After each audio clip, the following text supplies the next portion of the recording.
Hi guys, welcome back to my YouTube channel. This is your first time seeing my face. My name is Adebowale and I'm a registered nurse working and living in the United Kingdom. If this is not your first time seeing my face, you're most definitely welcome. And on this channel, we'll talk about lifestyle vlogs, faith, in conversation, and a lot of interesting things. So if this is what you like, please like, subscribe, share, comment, and you will love my videos. So yes, without further ado, on this episode today, I'll be interviewing one of my senior colleagues. Yeah, I would say senior colleagues. One of my friends, I don't know. Yeah, so, you know, remember, I told you sometimes ago, I will be starting in conversation, the episode on my channel. So this is going to be the first in conversation ever, talking about what they've faced, what's the successes they've had, the challenges they've had, and just let us know how their life has been, and a lot of those good stuffs, and that's just it. So just sit back, take your popcorn, your Pepsi, your Fanta, and enjoy the video.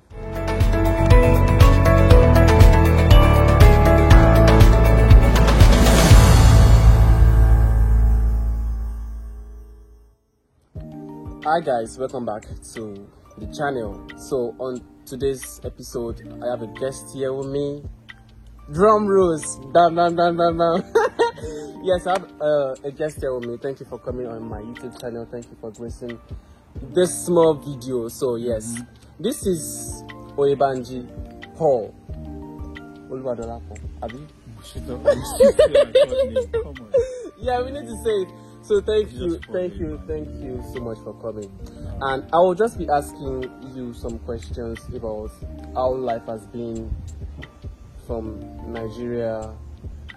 Sorry to say, guys, he's also a registered nurse and a registered mental health nurse from Nigeria and in the UK. So he's registered both in two countries, Kokoke. So I will just be asking you questions, how life has been, or how life was in Nigeria and how it is here in the United Kingdom. Start now. So can you just tell us about yourself, please? About myself, okay. I really don't know where to start from, but because you've introduced my name earlier, so I'll still remind the audience or whoever is watching and listening. My name is Paul Oyebanji. Ignore the third name or whatever he called me. I prefer people calling me Paul. Are you not Dolapo? Come on, man. Just come on, man. I prefer people calling me Paul. Okay. And that's just it. And about myself, yeah, I'm a cool and easygoing guy. Well, sometimes I might be stubborn and a bit of an extrovert, and that anyway. I'm the first child of 4 children, and I love sports, and I'm a nurse. I like going out, I like having fun, I like doing a lot of fun activities and all sort like that. So that's a bit about myself, and I think that's where I'm going to stop for today. You mentioned you're a nurse when you were introducing yourself. Yeah. So can you just tell us your journey into nursing? Why nursing? Why not something else? Whenever people ask that question, I really don't know what to say, because I really don't think I wanted to study nursing actually. And well, did I have something in mind? Yeah, I did. I wanted to be an architecturist. Yeah, I wanted to do architecture, and I was planning to get admission into FUTA. Well, it was good with drawings and designs, but anyway, my head got me into nursing, and it was not planned. It was not planned. Yeah, of course. Okay. And, but I remember that I did JAMB for OAU, and I did get the cut off. Jam you. I did get the cut off mark for nursing. Okay. And that was just it. And my dad came home with the nursing form, and that was it. That was the beginning of the journey, and I found myself in School of Nursing LLE. Okay, so the School of Nursing LLE was your dad's decision? It was not my dad's decision. He just got me School of Nursing form because I already made the plan that, okay, I think I'm good with biology, I'm good with science, I mean, that aspect of... Okay. Yeah, I was really good in that aspect. while I was in secondary school. I was not good with my sums, so mathematics, physics was not very good. Not very good, let's say on the average. Okay. So I really don't think I was going to cope well with calculations and some stuff like that. So I think the medical line was an option for me. So I just tried my luck, and then here am I. So the School of Nursing, like I said before, your dad just picked. You just picked any form, any school. Yeah, I think he got to know somebody from the Ministry of the Ministry, yeah. And, Ministry of Health? Yeah, Ministry of Health, thank you. Okay. So, and he got the form for me, filled the form, I went for my exams. Yeah, I had a couple of forms. UCH was part of the schools I wanted to apply for then, but LA came in and it was just a way in for me. And you entered LA. And I got in. Talk to me about the nursing, what you did. So if you are not a nurse like now, what would you have become? If I was not a nurse, I can't really say. Like, I'll probably be on the streets, man. On the street? No, I was just joking because my parents would definitely kill me. Okay. Yeah. If I was not a nurse, I would have been an engineer. Okay. Some way or the other. Fair. Yes. Because I knew I would have tried my best into engineering, and if School of Nursing didn't work out then, I'll probably have not even tried again. Yeah. I remember when I was in School of Nursing, I entered 2013 and I was weeded. I came back. You are weeded? Yeah, of course, yeah. I was weeded 6 months. After the 6-month exam, I was weeded, so I had to join the 2014 set. So can you tell us what the weeding exam is all about?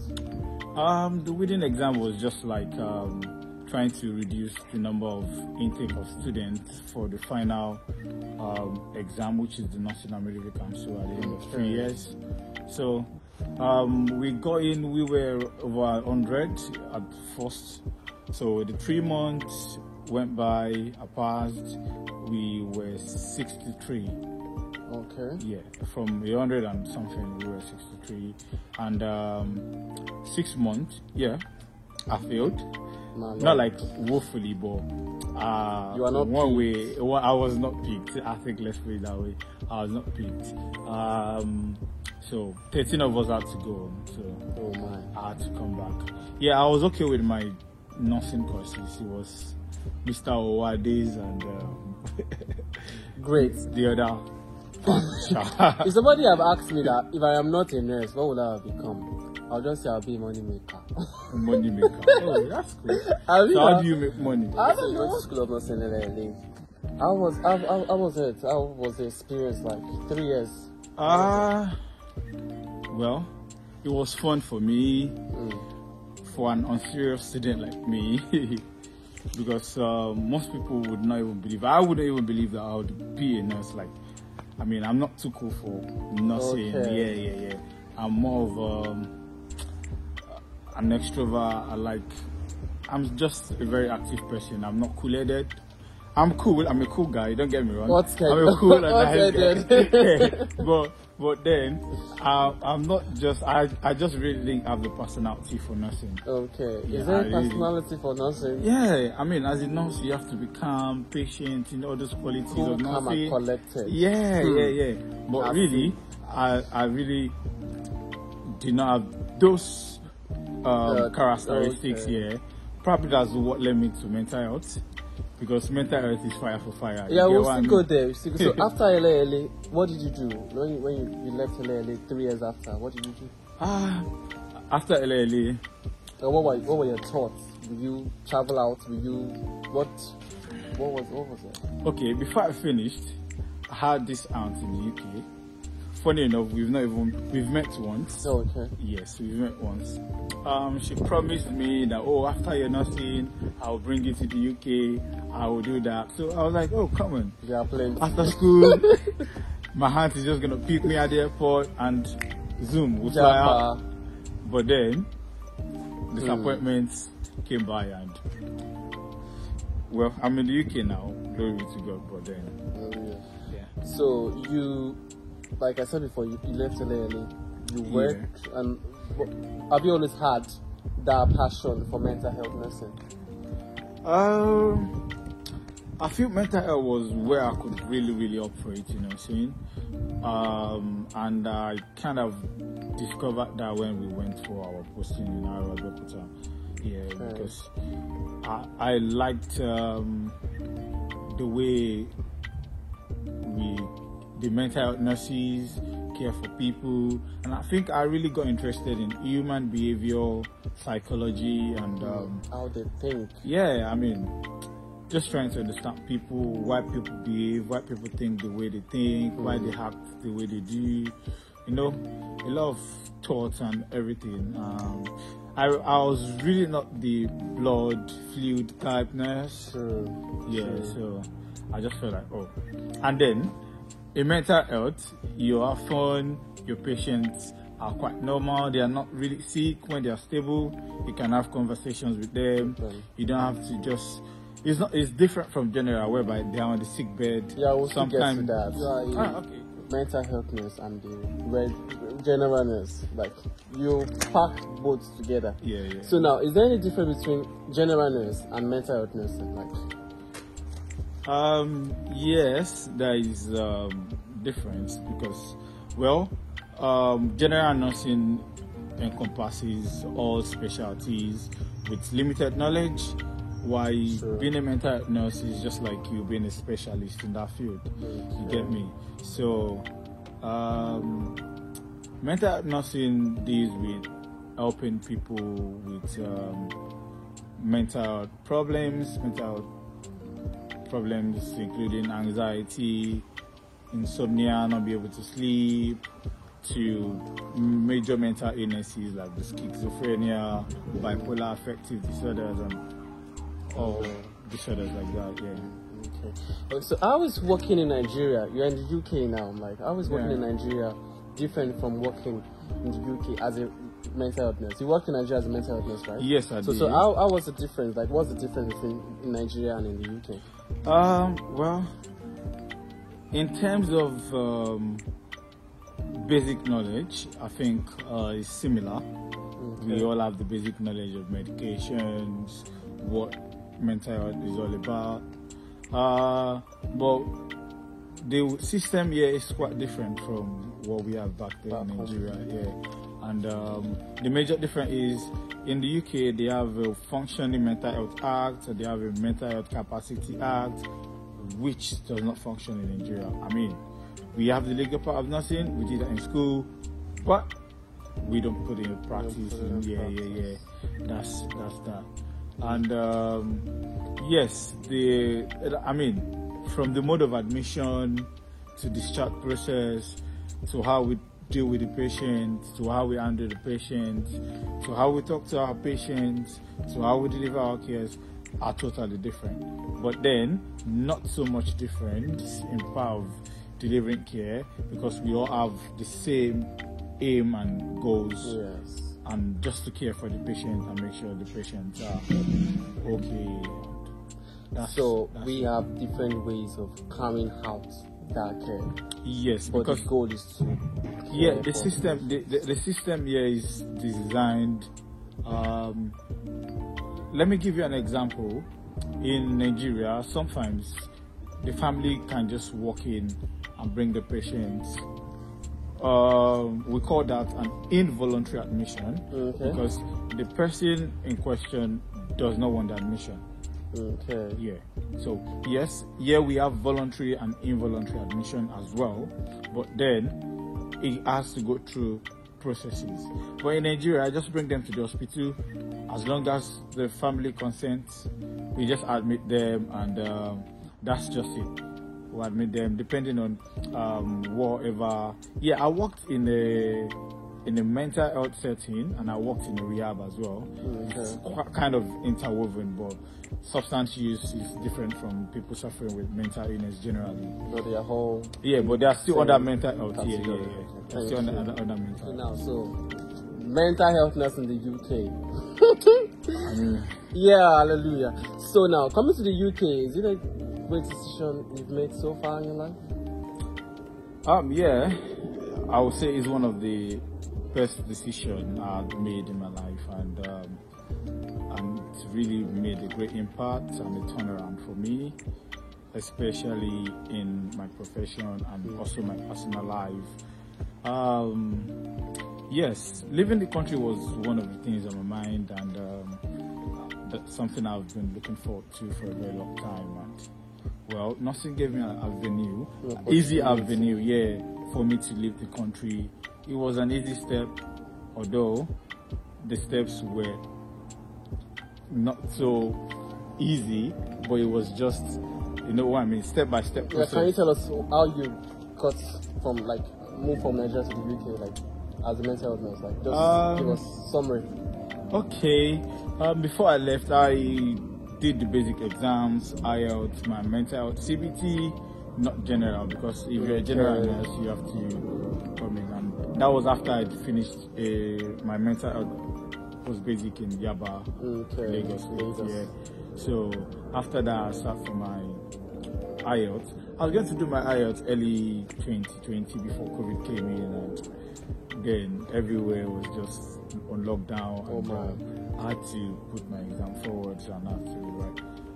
To cut the long story short, passed my IELTS, CBT, also applied for jobs after passing. I got some offers I was not really okay with, and coming to the UK, like I said, I'm not a boring person myself, so I was really looking forward to live in the city.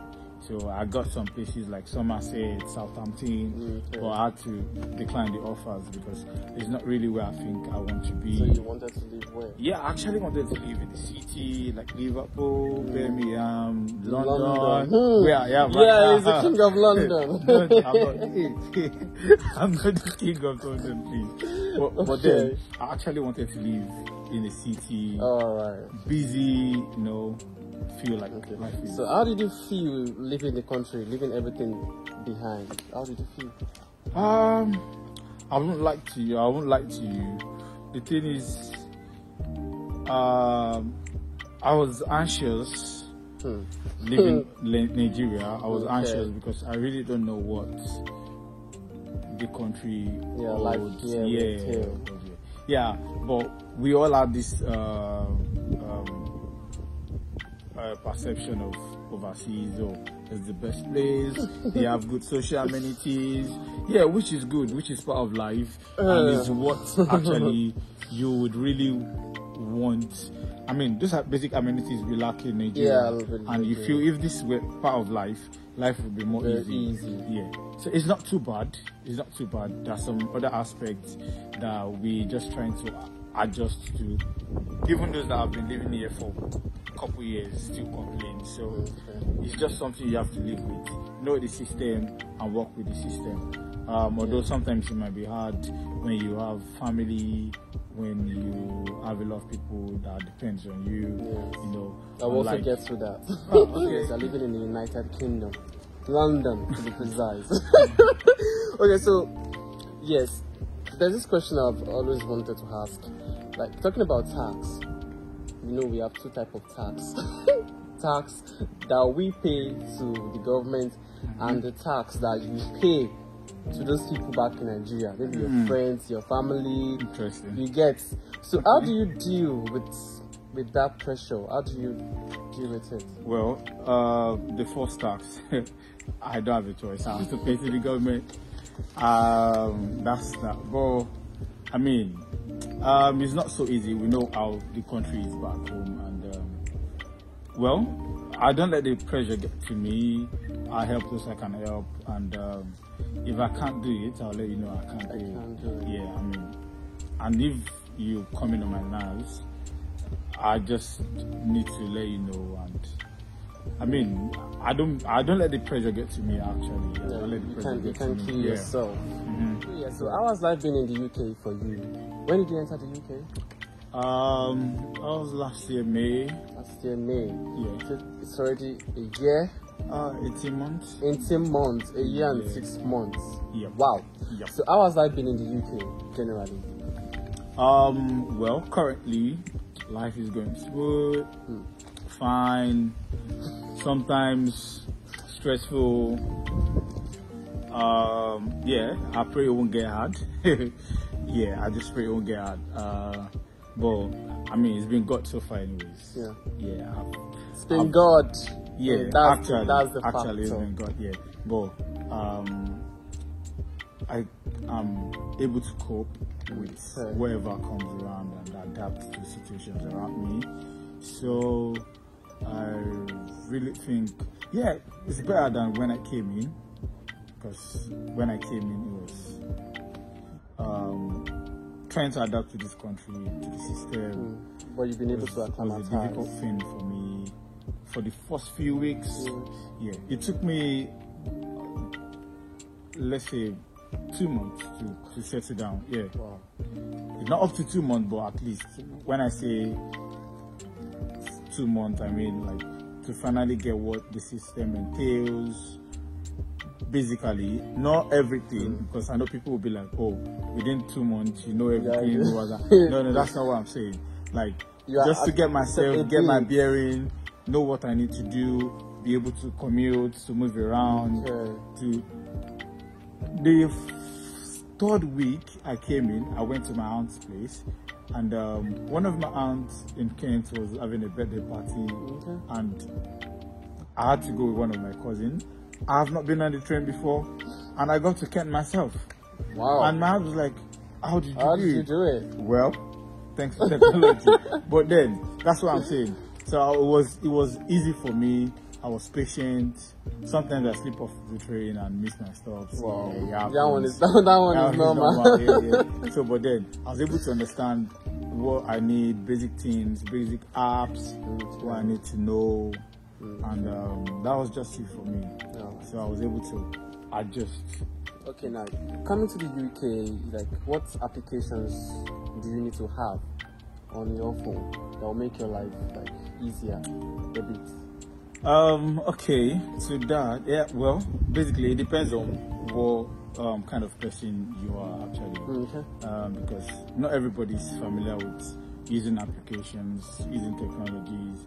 Well, you When you come to the UK, you must be able to. Not everybody can actually use all the applications effectively. Like, Right. they are not used to.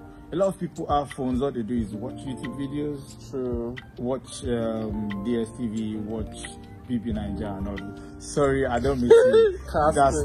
that's just like, we have people like that. They are not really they are not so familiar with the softwares Okay. used on the phone. Some people don't even know how to use Microsoft Word very well. A lot of people were helped through their processing. They really don't know how to navigate through these apps very well. Okay. So that's what I said. It depends on your kind of person. Just tell us a few. Yes. Also, it also depends on where you're going to. And the moment you come to the UK, your location needs to change, because there are some applications you can use here that might not work if your location still shows Nigeria. So it assumes you're in Nigeria, and when you want to download those apps, it just tell you this is not available in your country. Sometimes you want to play some music, it will tell you this music or this is not available in your country. So meanwhile, you just need to change. Yeah, you need to change. But if you get a new phone, or if you format your phone or come on again, yeah, but it's just a basic settings you can actually do from your phone. So you just change your location to the UK, then you have access to a lot of applications and a lot of things they use in the country. Yeah, if you like food like me, you need to download food apps, which helped me when I came in. When I came into the UK, my accommodation was changed. Okay. Yes, I think I was supposed to be in Uppington, and I was told that I have to go to Bromley.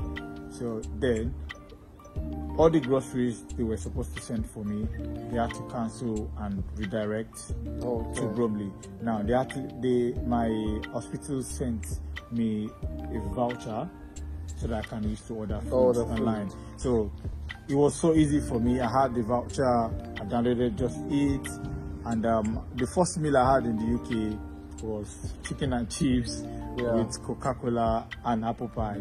That was my first meal in the UK, and that was a few hours I go into my So also your bank applications, and for navigations you need City Mapper, which I use very frequently, Trainline, for you to book your trains and everything. Yes. I mean, there are a lot of applications to mention depending on your location anyways. And also there is this meetup for people who like to meet people. It's not a dating app. Okay. It's not a dating app. It's just meet up, like if you have a particular activities, maybe. When I started, I was introduced to the app by one of my team members. What's the app called? Meetup. Yeah. Okay. Then when I came in, I needed people to do some basic activities. I haven't got my tennis racket then, I'm not playing tennis. So I was able to join a chess community, and we play in central London.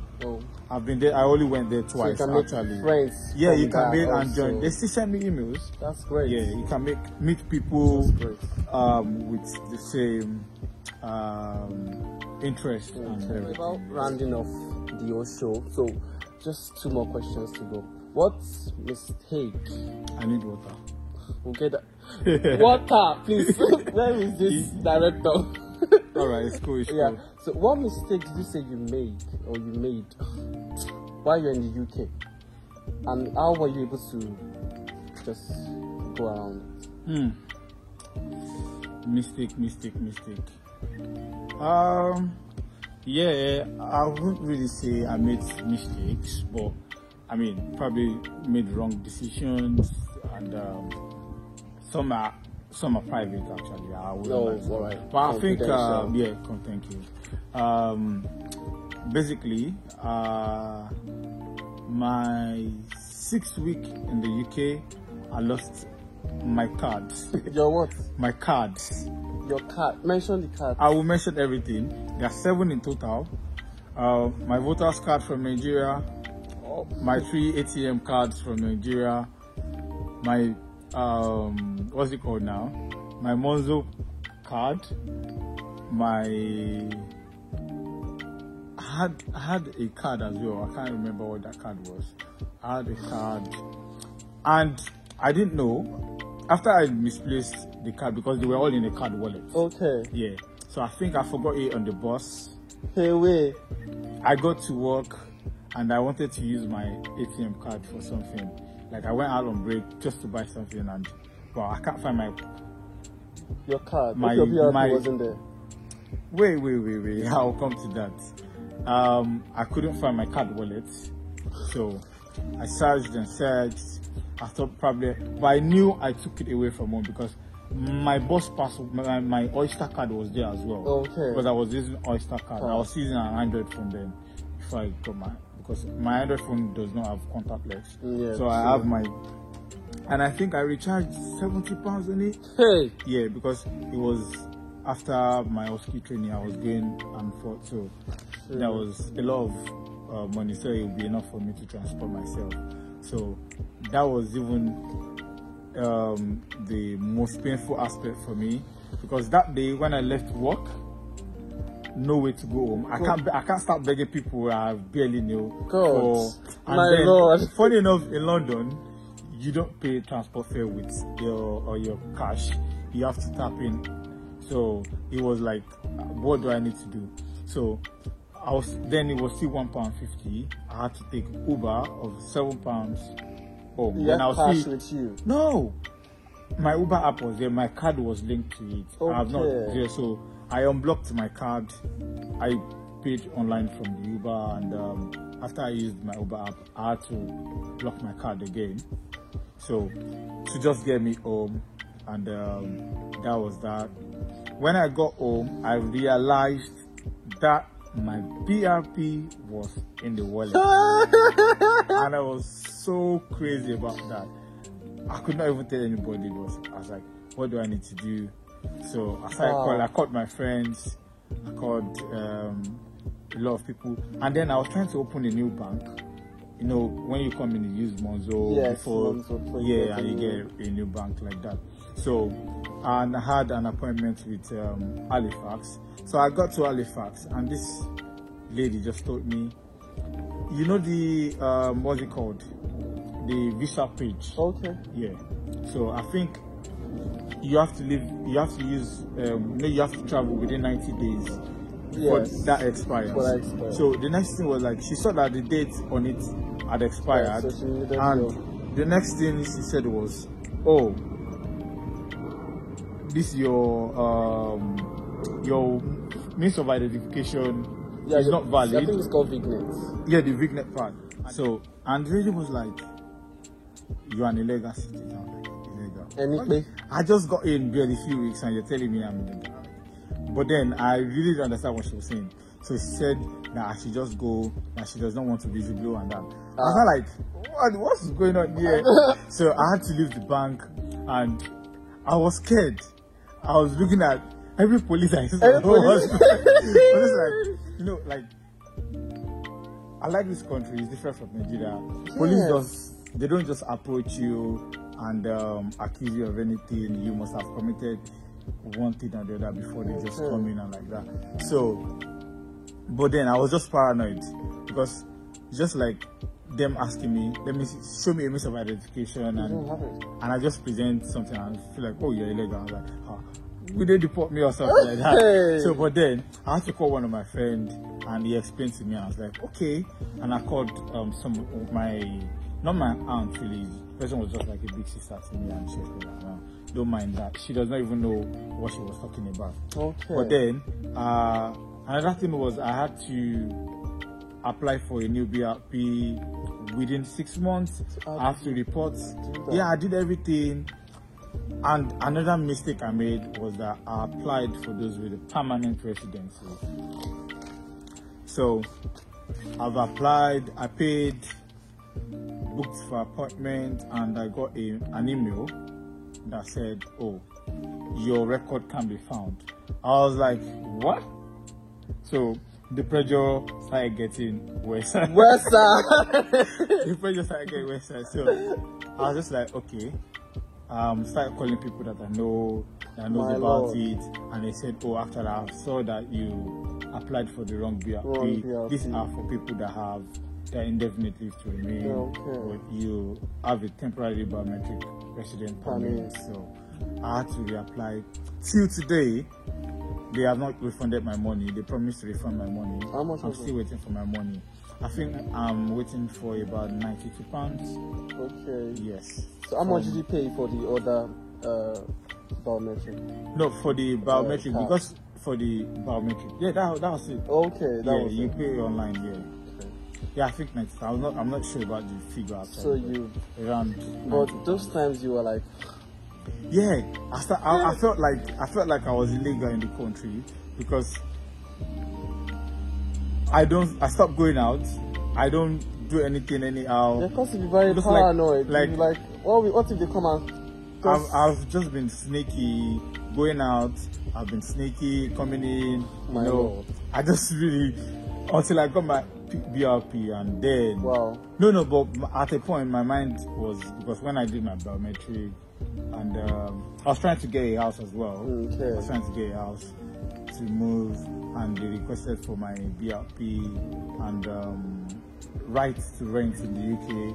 So my landlord and agents called the Home Office, and they said I had the right to, because if you can't present your BRP, they have to get in touch with the Home Office. And so those period I was much more relaxed, because I know, oh, they have my record now, and I've done my biometrics, and if there was anything, and that was even the period my workplace requested for my biometric. So they wanted to put me on the system fully, and I told them I lost my BRP. And they were like, what?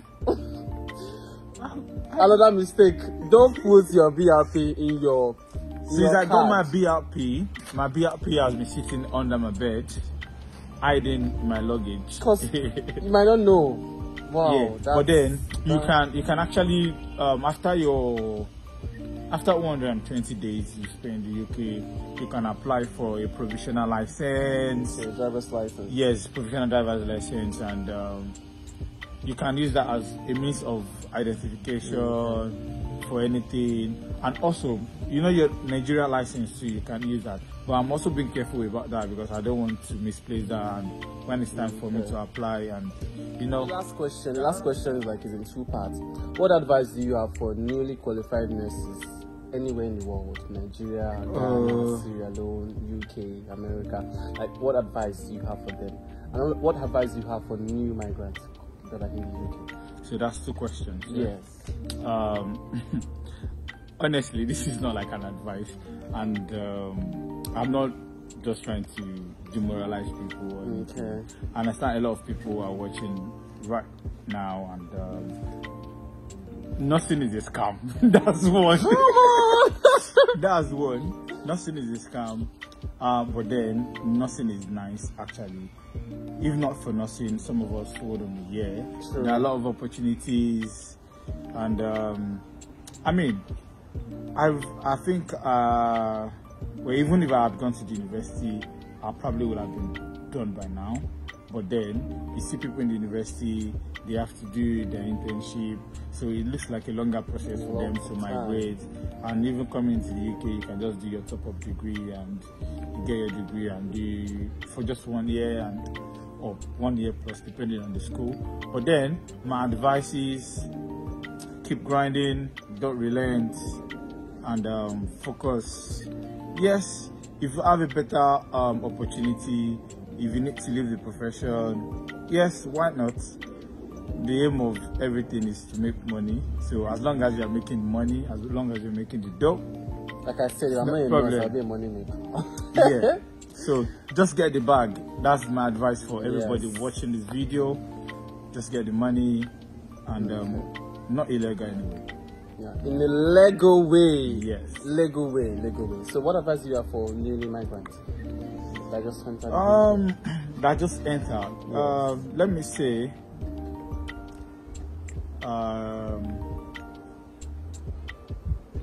you have to be calm and relax because the country is so different from what we used to in Nigeria. Or any the system differs.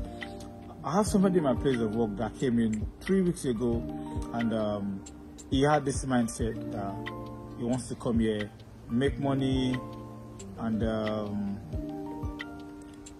he doesn't want to spend much. You know, he's actually an able guy, so you know he's so money conscious. So he's got a transfer away from London to another because part because he doesn't want to spend money. He feels like London is expensive. But then, as a new migrant, you are in already. There is nothing much I can say. Just be calm, as I said, and try and understand wherever you are, whatever county or bureau you are. Understand what works there. Understand as a nurse. Understand what policies or what standards operate in your hospital, so you don't get into trouble. If you don't know anything, ask. No one is going to crucify you for asking questions. If you don't know something, just tell them, oh, you're not competent to do this thing. It's not a disgrace, it's not a shame. It does not mean you're not a nurse. It does not make you less of a nurse. It's just that you're trying to put your patient safe, and you put yourself first, and your patient first rather, then also trying to save yourself, because if any mistakes come, they'll tell you, why did you not say you don't know how to do it? Because they feel that you're competent, that's why you're doing such. So be cool, be calm, be collected, know all the principles, guidelines are. Take time off as well. When you feel that you worked too much, and you feel that it's coming, talk to your manager or your clinical manager or your manager. You don't really need to go out of the country. Just, even if you have to be in your bedroom, I mean, just get your me time, you know. Get your me time and enjoy yourself. No pressure, and don't let any family pressure you. Enjoy yourself. That is all for today. That's the first episode of In Conversation. I hope you guys like it, love it, comment, share, subscribe. Please tell them to subscribe to my channel. Yes, please. I beg. For those of you that have watched the video to this part, thanks for watching. Well, I'm actually new to this actually, so I would like you to click on the subscribe button and subscribe to his YouTube channel. Let's encourage him. He's my boy anyway. He's my boy, and he's a very good person. And I would just like you guys to support him and let's encourage him. And you know, thank you all for watching. Please subscribe, like, comment, share, and I will see you in my next video. Bye bye. Bye. Bye bye.